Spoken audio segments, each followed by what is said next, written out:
Hello everybody, my name is Jake Soto and welcome to my TED Talk. Before I get into my topic, just want to ask you all a quick question. Have you ever had nightmares before? I have, and we think of nightmares as being very dark and very scary. I've developed many phobias from these, such as being in the dark and looking underneath my bed. I don't like nightmares at all. I'm sure you all really don't like nightmares at all, and again, we just find it very dark and scary. But let's look at something much more scarier. Let's look at the 1930s and 40s, where people really lived through a nightmare each and every single day. Primarily, these people were Jewish, and they lived in this thing called the Holocaust and went through concentration camps and extermination camps. These camps were very dark and very scary, and not many people made it out alive.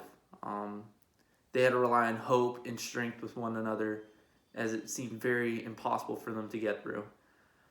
So now let's get into the topic of concentration camps. So in 1933, Adolf Hitler developed the first ever concentration camp in Dachau, Germany, and these were mainly used to hold a certain society and keep them together in order to not go against the reign of Nazi Germany and Hitler, as he viewed them as a threat to them and their society.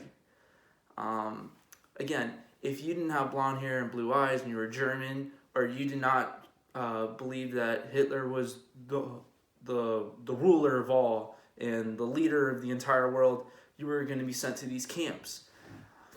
Again, there were multiple concentration camps, and there were 6 primarily big extermination camps. Obviously, Auschwitz is the highly well-known extermination camp.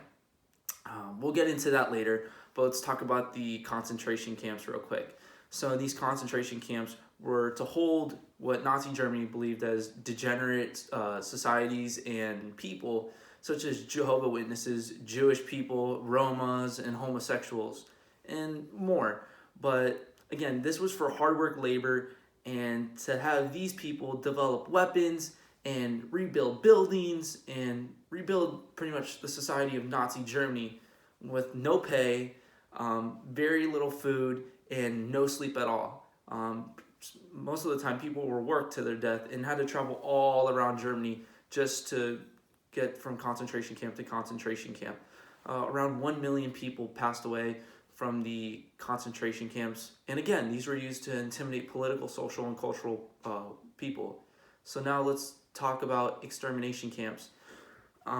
These were now mainly used to murder, or what people call the Holocaust is create a mass genocide of people.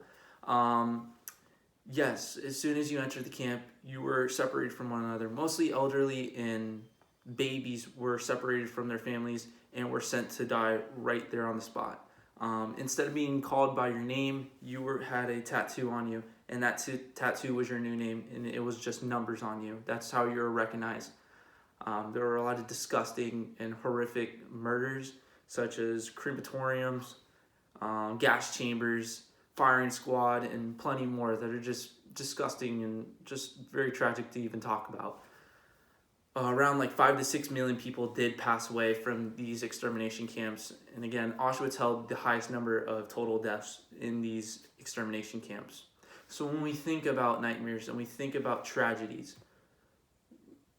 we as people shouldn't view a nightmare as something very dark and scary when we think of the Holocaust. These people really went through a nightmare, and for them it was very tragic and tough for them. And it's very hard for them to even cope and get out of that and still live a normal life. These people develop PTSD and still to this day have nightmares and think about the events that they went through each and every single day. I just want you all to think about that when you have your next nightmare. Again, thank you so much and have a great day.